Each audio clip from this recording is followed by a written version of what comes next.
Dari modus operandi tersebut, fakta-fakta di dalam proses penyidikan kami sampaikan sebagai berikut, bahwa pada hari Sabtu tanggal 27 Januari 2024 sekitar pukul 11.30, saksi Tamara yang merupakan ibu kandung korban bersama dengan korban berangkat dari rumah tempat tinggal menuju ke rumah saudara YA yang beralamat di Pondok Kelapa, Jakarta Timur, dengan tujuan untuk mengantar anak korban ketemu dengan anak daripada tersangka, yaitu berinisial MMA.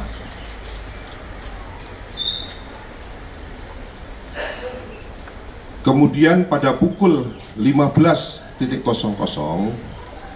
tersangka YA berangkat dari rumah di Jalan Pondok, di daerah Pondok Kelapa, Duren Sawit, bersama dengan RA yang merupakan korban dan MMA yang merupakan anak daripada tersangka menuju ke kolam renang di Jalan Raya Pondok Kelapa, Duren Sawit. Sebelum berenang, tersangka mengajak korban RA dan anak tersangka MMA untuk melakukan pemanasan. Setelah itu, anak korban yaitu RA dan anak tersangka MMA masuk ke dalam kolam dewasa yang mana kedalamannya setinggi 130 cm atau 1,3 meter, di mana kolam tersebut posisinya di depan gazebo tempat tersangka dan korban menaruh barang perlengkapan. Sementara posisi tersangka waktu itu masih di atas kolam renang. Tersangka kemudian jongkok dan menyuruh anak korban dan anak tersangka untuk menyelam, dengan kepala anak tersangka dipegang dan dimasukkan ke dalam air, namun untuk kedua tangan masih tetap memegang tepi kolam renang.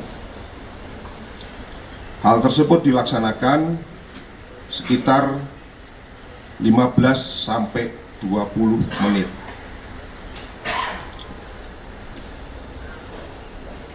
Setelah itu, tersangka dan korban dan anak tersangka pindah dari kolam anak-anak menuju ke kolam dewasa, di mana pada awalnya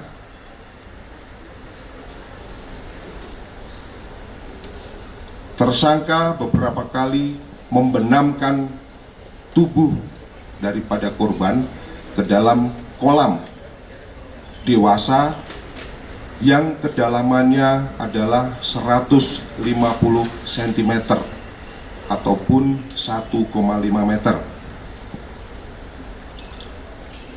Di dalam kolam dengan kedalaman 150 cm ataupun 1,5 meter tersebut, korban dibenamkan kepalanya sebanyak 12 kali.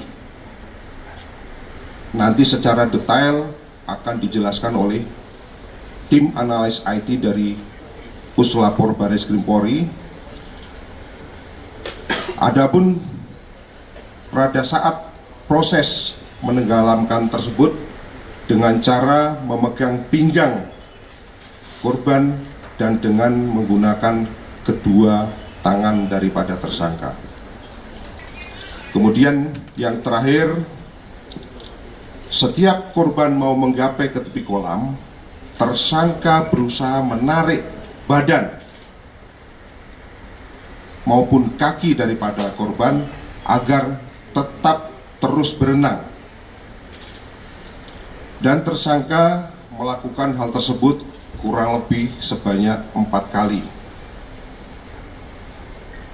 Setelah itu, anak korban ataupun RA pada saat ke pinggir tepi kolam dan pegangan di pinggiran kolam, kemudian terjadi korban sampai dengan batuk-batuk.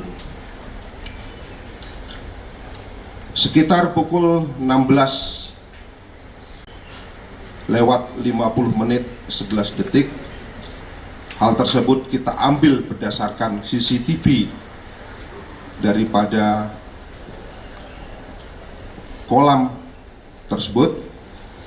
Korban sudah terlihat lemas. Kemudian tersangka mengangkat ke atas kolam renang.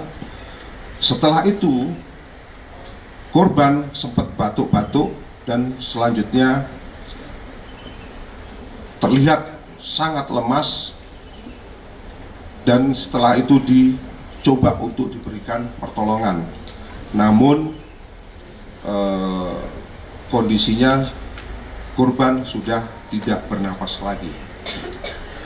Kemudian barang bukti yang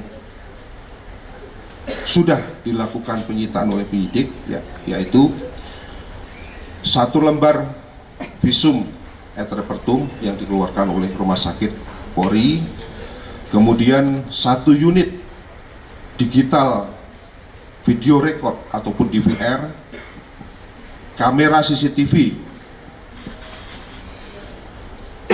kemudian 1 buah baju renang warna biru dan celana dalam warna merah, kemudian 1 buah baju warna orange lengan panjang dan celana panjang warna hitam, kemudian 1 lembar kopi